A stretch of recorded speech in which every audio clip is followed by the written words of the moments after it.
conflitos crónicos com a UNITA. Ok? E para o MPLA, de uma forma geral, e isto não é necessariamente só uma questão do presidente João Lourenço, nós falamos com muita gente do MPLA, isto é quase, é qualquer coisa como se fosse uma espécie de, não sei, talvez um dogma, não é? Para muitos militantes do MPLA, é preferível perderem a liderança do país ou a governação para qualquer outro partido, desde que não seja a UNITA. E há muitas razões Nessa que... ordem de ideias. Não, bem, eu estou a tentar responder a tua pergunta da melhor maneira possível, nos termos de como a tu a colocaste. O que eu digo é o seguinte, que tu perguntas se há quem diga que João Lourenço preferirá, se for o caso, perder o poder para Abel Vucu-Vucu e não, eventualmente, para Adalberto Costa Júnior da UNITA. E o que eu te estou a dizer é que há uma espécie de um dogma, se assim podemos considerar, no MPLA, relativamente aos conflitos, relativamente a esses conflitos históricos e de relacionamento com a UNITA.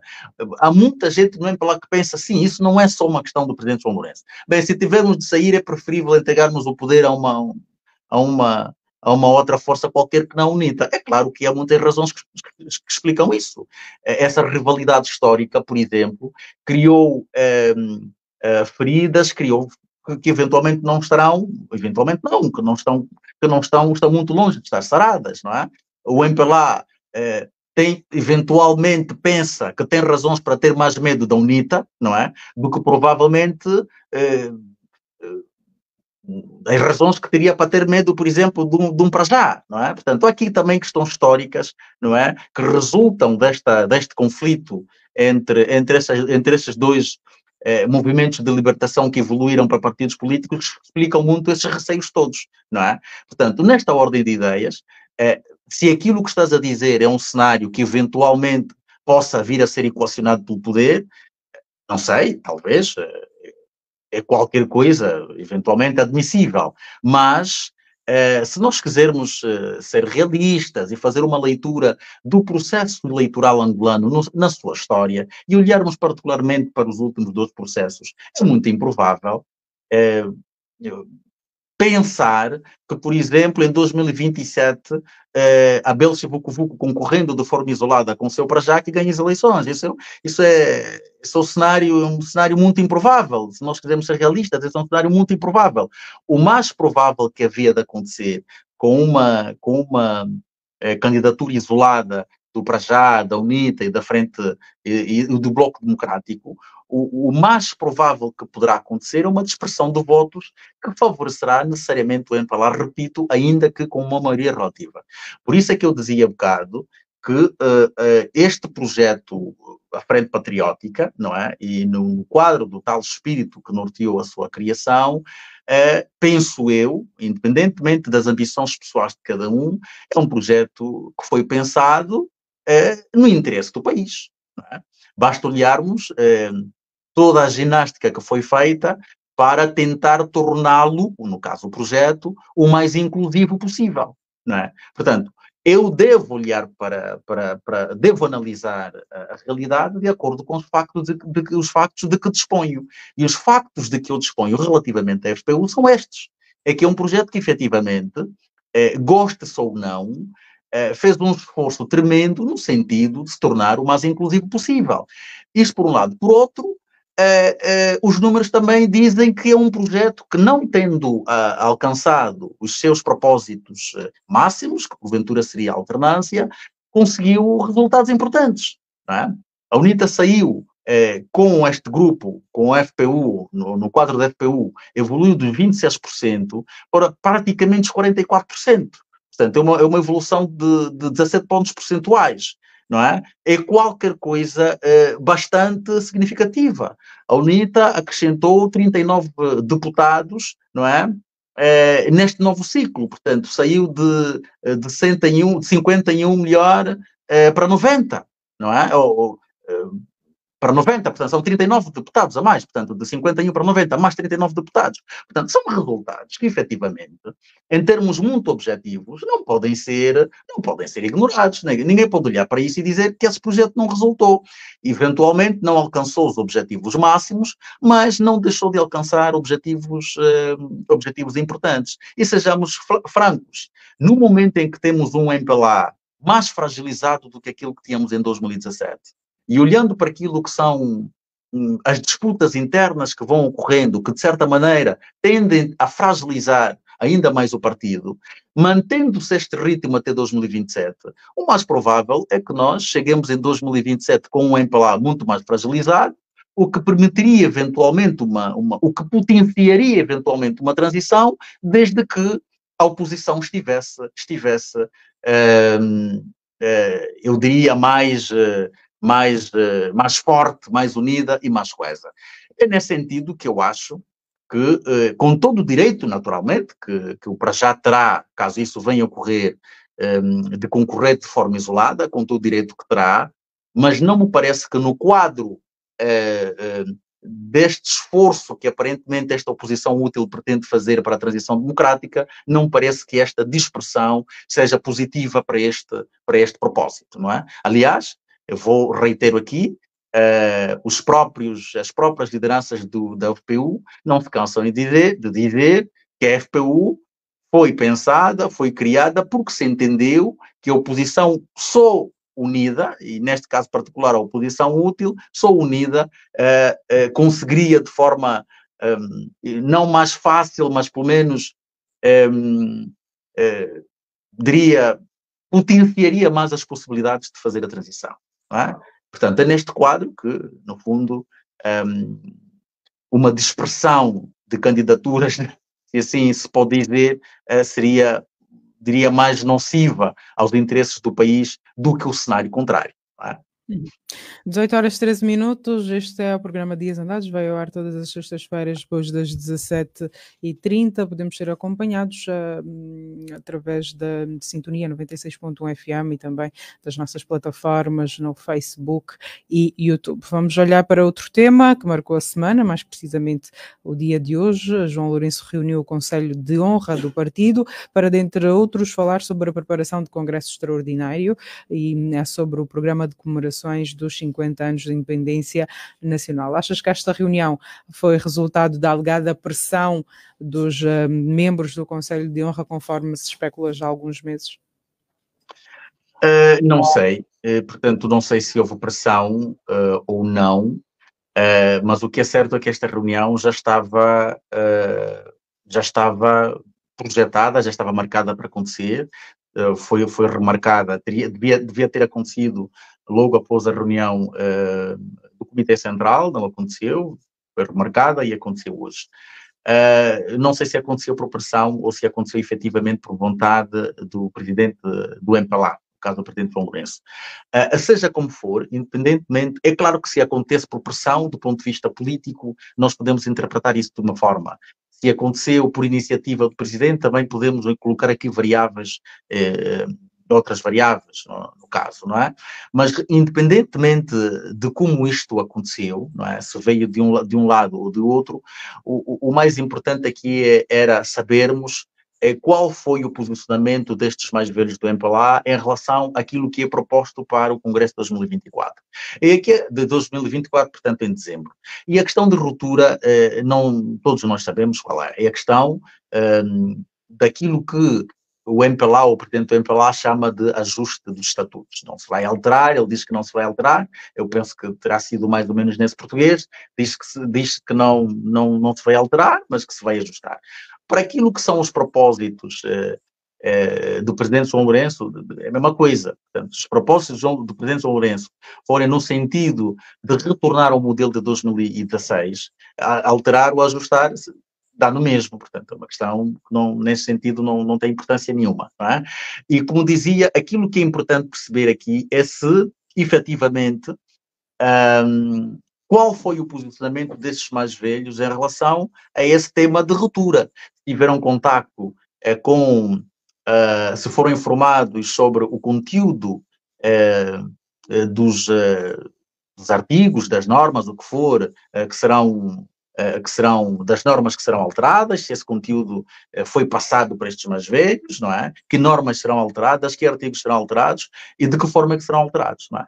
Isto é que é importante perceber, porque se efetivamente este tema, que é o tema disruptivo, que é o tema que, de facto, neste momento, fraturante no MPLA, se esse tema não é discutido, e se estes mais velhos do MPLA, que, na minha opinião, deveriam estar ao lado de quem luta pela democratização do partido, se estes mais velhos não fazem esse tipo de exigências, esta reunião não terá servido para nada. Não terá servido para nada. Provavelmente, pronto, o presidente do MPLA pode ter feito daquilo uma palestra, não, estou a dizer isso com cuidado, pode ter feito daquilo uma palestra e essa reunião acaba por não ter importância nenhuma. Mas se, tendo em conta o contexto de conflitos internos no MPLA, e insisto, havendo claramente uma ala que insiste que devem existir múltiplas candidaturas. Nós ainda não ouvimos o que é que o presidente do MPLA pensa sobre isso, não é? Ou pelo menos aquilo que sugeriu não é nada que dê substância portanto, há cenários de múltiplas candidaturas. Pelo menos aquilo que disse não potencia ou não dá substância a estes cenários, não é? Mas, repito, havendo claramente aqui a perspectiva de duas alas, se assim podemos considerar. Aquela que, porventura, apoiará o presidente João Lourenço relativamente à forma como é que é gerir a sucessão ou a sua manutenção. E aquela que acha que devem existir múltiplas candidaturas, se estes mais velhos se pronunciaram defendendo aqueles que entendem que o partido tem de evoluir em termos democráticos, em termos internos, se o posicionamento foi nesse sentido, terá tido alguma utilidade. Porque do ponto de vista político, do ponto de vista simbólico, é sempre uma pressão. Se os mais velhos não estiverem com o presidente João Lourenço, naturalmente... Mas, olhando mesmo para esta alegada ruptura entre os mais velhos do partido, achas que seria expectável que saíssem dessa reunião sem saber de concreto que alterações se pretende fazer nos estatutos? É possível, até porque se tu reparares, não é?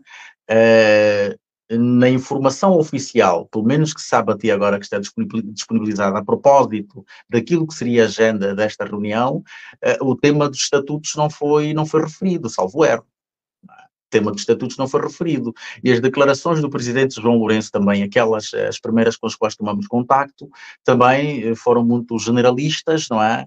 Relativamente as questões ou a necessidade que há da discussão da vida do partido e da trajetória do partido nestes anos, mas o tema dos estatutos não foi referido. O presidente mencionou nomeadamente toda essa especulação que se está a gerar na sociedade, ou que o Congresso está a gerar na sociedade. Ainda bem que o presidente diz que entende que haja esta ansiedade, porque o MPLA, isso quer dizer que o MPLA é importante. Bem, o presidente já devia ter sabido disso há muito tempo, que o MPLA de facto é importante. Se é o partido que tem estado a governar desde que o país existe, quer dizer, o presidente devia saber que efetivamente o MPLA é importante. Tudo indica não sabia. Não percebo. Ao que tudo indica não sabia da importância. Não sei, talvez tenha sido eventualmente sei lá, às vezes também a língua é traiçoeira, não é? Eventualmente um lápis, talvez quisesse construir.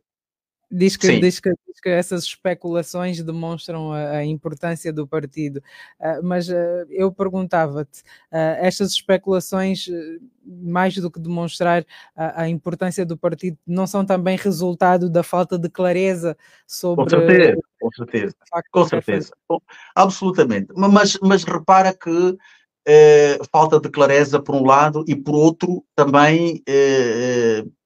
porque esta falta de clareza foi relativamente reduzida. Eu digo foi relativamente reduzida a partir do momento em que os temas do Congresso foram finalmente trazidos a público. E quando os temas do Congresso foram finalmente trazidos a público e percebeu-se que a tal questão de que víamos discutindo ao longo desses anos, da possível alteração dos estatutos também foi introduzida, reduziu-se aqui um bocadinho, digamos, o espaço cinzento e ficou-se um bocadinho aqui mais com a sensação ou com a informação de que efetivamente o Presidente tem propósitos...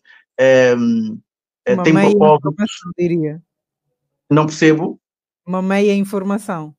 é uma meia informação, sim, que de certo modo, porque nos dá por um lado a questão dos temas, e nos temas aparece a questão da revisão dos estatutos. De certa forma, deu razão, porque se fala muito em especulação, mas a verdade é que ao longo de todo, pelo menos desde que eu salvo erro, mas eu penso que foi o Valor Económico, o primeiro jornal que trouxe essa questão dos estatutos à discussão, quando divulgou nomeadamente que o presidente João Lourenço não podia concorrer à sua própria sucessão por causa do tal artigo 120. Foi a partir daí que se generalizou a discussão sobre os estatutos do MPLA, portanto, o estatuto tornou-se um assunto de tal modo importante que passou a ser um assunto da pauta e da agenda nacional para toda a gente, não é? Portanto, quando o Presidente traz o tema dos estatutos, confirma tudo aquilo que, no fundo, pelo menos em parte, confirma muito do que nós fomos dizendo ao longo desse tempo. Efetivamente, o Presidente estaria interessado em alterar os estatutos no quadro, eventualmente, dos seus planos de manutenção no MPLA e, quiçá, talvez planos ainda mais mirabolantes, não é? Porque há outros cenários ainda mais graves do ponto de vista do processo democrático que vêm sendo colocados e que talvez também caibam, não é? Nestas preocupações com a revisão dos estatutos. A verdade é que ele confirmou isso em parte. E depois, a especulação continua porque lá está, não se sabe que conteúdos é que ele vai alterar. Nesse sentido, falta transparência e essa falta de transparência naturalmente alimenta muito mais esse exercício de alguma especulação, mas é uma especulação vazia, porque nós, quando olhamos para aquilo que é digamos, a governação do presidente João Lourenço, não é? Aquilo que e até a própria liderança, a sua própria liderança no partido, todo esse processo não se confunde, não é? Com a postura de quem quer sair, não é? O presidente João Lourenço até agora não mostrou nenhum sinal de que se trata de um presidente que, tendo cumprido os mandatos constitucionais, que tendo cumprido os mandatos até estatutários, é verdade que os estatutos eles vão alterar, já está mais do claro que vão alterar, mas tendo cumprido os mandatos constitucionais, os mandatos estatutários, à luz daquilo que os estatutos dizem agora, nós devíamos ter um presidente que deveria começar a sinalizar que está a arrumar as malas. Mas não. Nós estamos a ver um presidente que está a sinalizar que está a reabilitar a casa, não é? Bem, quem está a reabilitar a casa onde mora, não é? É que parecem dois exercícios aparentemente contraditórios, não é? Quem está a viajar, quem tem as malas arrumadas, em princípio não reabilita a casa, não é? Viaja depois do regresso com mais tempo, que tal, não é? Trata de reabilitar a casa. Portanto, o presidente João Lourenço parece um indivíduo que não está a arrumar as malas para viajar, mas está mais focado em reabilitar a casa. Portanto, nesse sentido, ele ainda não deixou perceber efetivamente, ou pelo menos não desmascarou, não é? Pessoas como eu que vêm dizendo que o presidente João Lourenço quer ficar. E esta intenção de alterar os estatutos é qualquer coisa que, no fundo, se enquadra de todo esse projeto que ele pretende de a todo custo, de uma ou de outra forma, manter-se, ou num quadro mais geral na liderança do país, o que é o cenário mais difícil. Estando em África, não podemos dizer de todo impossível, mas é um cenário muito mais difícil, muito mais improvável, ou aquele que é, eu diria, menos difícil, que será a manutenção no partido, desde que basta que os estatutos sejam alterados e ele, por exemplo, controle o partido de modo a não permitir mais do que uma candidatura em 2026. Porque eu acredito hoje que mesmo que o presidente João Lourenço altere o estatuto, se tiver concorrentes de peso no MPLA, a probabilidade dele perder a liderança do partido também é muito grande. Portanto, se ele mexer com o propósito de ficar, o mais provável é que venha fazer tudo para que não venha ter concorrentes. Ou, se tiver de ter concorrentes, talvez concorrentes fantoches, e não concorrentes de peso que possam colocar em causa, não é? E ver os seus propósitos, as suas ambições. Muito bem, 18 horas e 26 minutos, vamos olhar para outro tema, o censo populacional, que foi adiado para mais 30 dias, apesar de o seu coordenador ter garantido que isso não aconteceria. Tanto que não foi ele próprio a vir anunciar a prorrogação, não há dúvidas de que falta seriedade neste processo.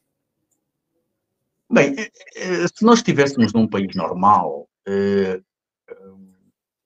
o coordenador do censo tinha sido já exonerado. Eu não sei se o coordenador é o ministro ou é o diretor do INE. Eu acho que é o ministro, não é? O coordenador do censo tinha de ser... E nem precisava de ser um país normal. Bastava que fosse país, não é? Porque há muitas coisas que nos acontecem em Angola e em relação às quais nós somos muito condescendentes, porque ficamos com a ideia de que aquilo, como muitas pessoas já dizem, não é? De que estamos numa terra habitada e não propriamente num país. Porque não, o país não precisava ser necessariamente muito sério, não é? Para que este processo, na forma como decorreu até agora, já tivesse tido consequências. Não é? E uma das consequências objetivas, imediatas, tinha de passar necessariamente pelo afastamento do coordenador de todo esse processo. Ponto final. Em qualquer país minimamente normal é o que teria acontecido. Bem, repara que, como tu deste conta na tua nota, é que não só as autoridades acabaram por desfalar, não é? Por desconversar, não é? Porque andaram aí teimosos de que não, vamos fazer, não é como começa, é como acaba, ainda temos dias, ainda temos tempo. E agora veio prorrogar, quer dizer, e quando se faz essa prorrogação, que é uma decisão extremamente importante, o coordenador não aparece. Não é? Aquele senhor do INE, o diretor, que andou a dizer não, está tudo bem, está tudo sob controle, temos as condições, é este que agora vem dizer mais 30 dias. Bem, é claro que isto não é nada normal, não é evidente, não é nada normal. Não há, repara, não há sequer a decência, não é? De se pedir desculpas às pessoas, de se fazer um discurso transparente, de se explicar com detalhes as razões de fundo e pedir desculpa às pessoas. Não é nada disso, não é? Quer dizer, não há essas preocupações, não é? De tal sorte que o coordenador desapareceu e mandou o diretor do INE informar os angolanos, depois de terem dito que estava tudo sob controle, que vai haver esse alargamento. Portanto, só por aí não se trata efetivamente de um processo minimamente sério, não tem qualquer seriedade, e eu repito, é uma pena que nós, depois de termos realizado o censo em 2014, aparentemente tenhamos desaprendido de forma total. Isso é qualquer coisa, no mínimo, surreal. Não é? Isto por um lado. Por outro, eu, quando comentei a primeira vez sobre esse tema aqui, eu suportei-me de análises feitas por especialistas na área e quase todos convergem, quase todos a convergirem, que o censo devia ser anulado. Porque a forma como o censo está a fazer, de acordo com os parâmetros internacionais, já põe em causa a fiabilidade, a credibilidade dos dados que este censo vai produzir. Há muitos especialistas que já disseram que esse censo devia ser Mas anulado. essa prorrogação não vem, de alguma forma, comatar essas debilidades? Não sei, francamente não sei, porque repara que a tua própria nota tu dizias na tua... Porque a questão não é só prorrogação, não é? Eu até, e por que não imitar o teu comentário, não é? Quer dizer, aqui não é uma questão de tempo só, é uma questão de capacidade de execução, é uma questão de organização e é uma questão de capacidade de organização. Pelo visto, por aquilo que nós estamos a ver, quer dizer, ainda que se faça o censo num ano, provavelmente, quer dizer, não se consegue fazer uma coisa de jeito, não é?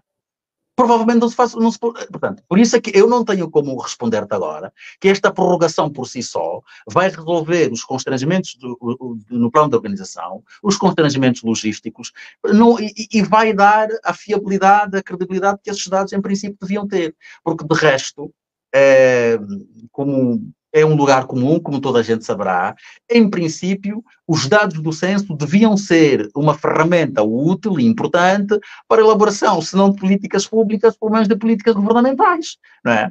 Para estudos, porque quando este censo sair, todos nós vamos, quando tivermos de falar sobre aspectos que dizem respeito nomeadamente à população, vamos basear-nos nesse estudo, vamos basear-nos nesse levantamento.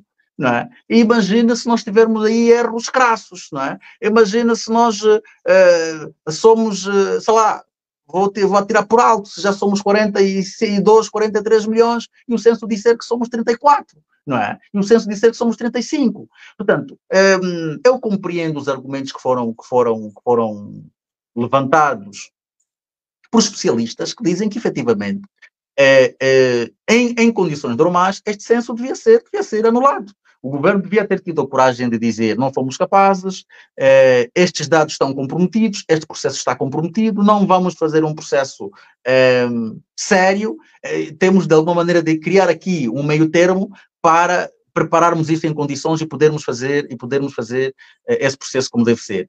É evidente que também, verdade seja dita, ninguém com mínima sanidade estaria à espera que isso acontecesse. Diz-se, faz-se a pressão, apresentam-se argumentos técnicos, apresentam-se, mas ninguém também estava à espera, ninguém com bom senso, não é?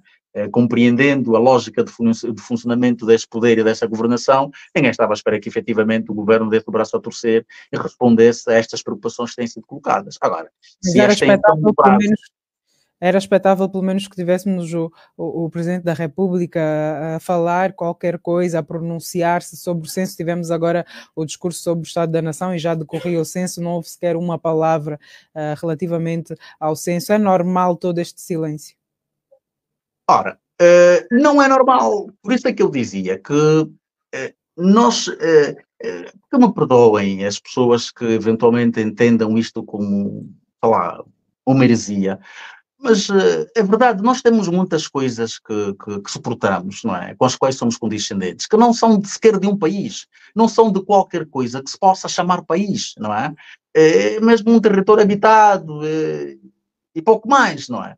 Porque o censo é de tal ordem estrutural que, particularmente por causa dessas incidências a que te referes, o Presidente tinha de se pronunciar sobre isso. Tinha a obrigação de o fazer. Não é que tinha a opção de o fazer, tinha a obrigação de o fazer. Não o fez, não é? Não deu conforto, não explicou, não antecipou nada, quer dizer, ficamos aí com coisas que dizem pouco a muita gente, estamos num processo sério, e este é um processo que afeta a vida de muitas instituições. Como eu disse aqui há bocado, toda a gente vai passar a basear-se nos dados que vierem deste censo. Portanto, afeta a vida de muitas instituições. É um processo de dimensão estrutural, não há uma única palavra em relação a toda essa desarrumação, em relação a toda esta confusão. Portanto, isto também demonstra um bocado a forma pouco séria como se governa, não é? E eu fui, salvo erro, terá sido há dias que eu estive a lembrar disso, que nos países sérios acontece um incidente que, no nosso caso, são menos importância, muito relativizado, e nós temos toda a gente importante a falar. Temos os primeiros ministros falam, temos o presidente fala, o rei, os sobas, toda a gente fala, não é? No nosso caso, não. É? Às vezes estamos a falar de situações verdadeiramente sérias, que comprometem questões fundamentais do país e lançam um diretor, não é? Um chefe de departamento ou coisa parecida, não é? Para falar para o país, não é? Portanto, no fundo, isso não é nada de especial. Isso também é a personificação do estilo e da forma de governação e, sobretudo, desta falta também de preocupação sobre o que é governar as pessoas, né? Isto é uma coisa que os angolanos ainda têm de aprender, não é?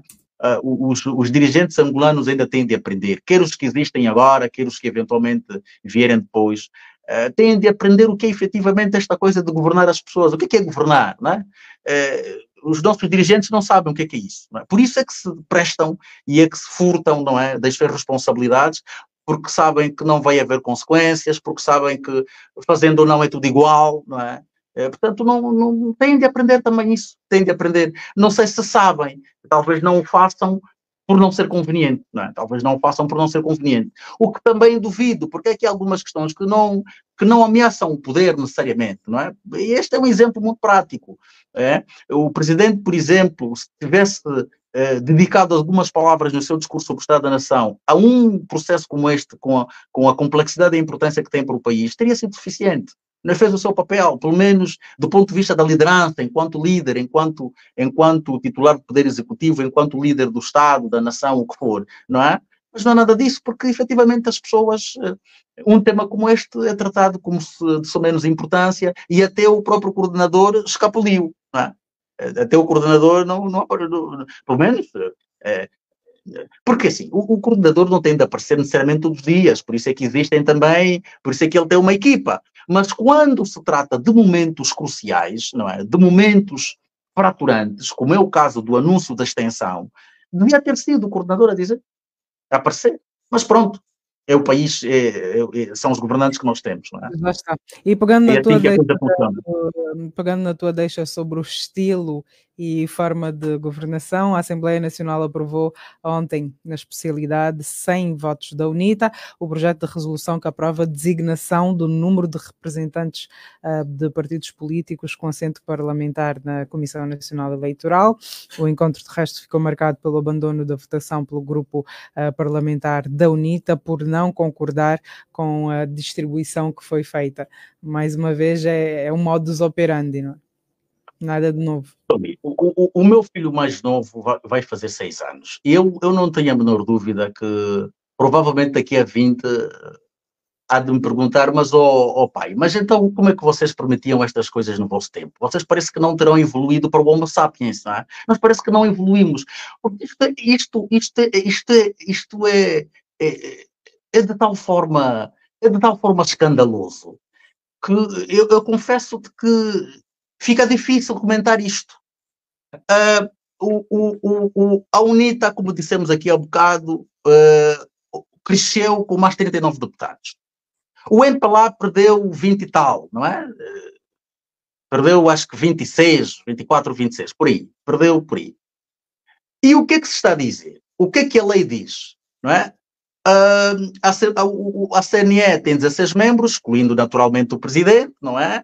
Que são indicados pelos partidos e depois são aprovados pela Assembleia Nacional, levando sempre em conta os resultados das eleições. Então, como é que se compreende que um partido que sai de 26% para praticamente 44%, passa para 43,9%, vai manter ou deve manter os 4 representantes com os quais veio do passado, não é? Porque, pá, o MPLA sai de 61% para 51% e diz, eu mantenho os 9, não é? UNITA, tu saíste de 26 para 44, praticamente mantens os 4.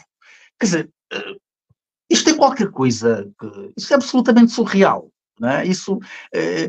E é uma pena que depois nisto nós temos muita juventude, infelizmente, depois envolvida nisto, não é? Os jovens são usados para... é uma pena, não é? É uma pena. Eu confesso-te que e tenho de confessar aqui a minha incapacidade e a minha ignorância, há coisas que são difíceis de perceber. São mesmo muito difíceis, quer dizer, no plano estritamente lógico não se compreende, não é?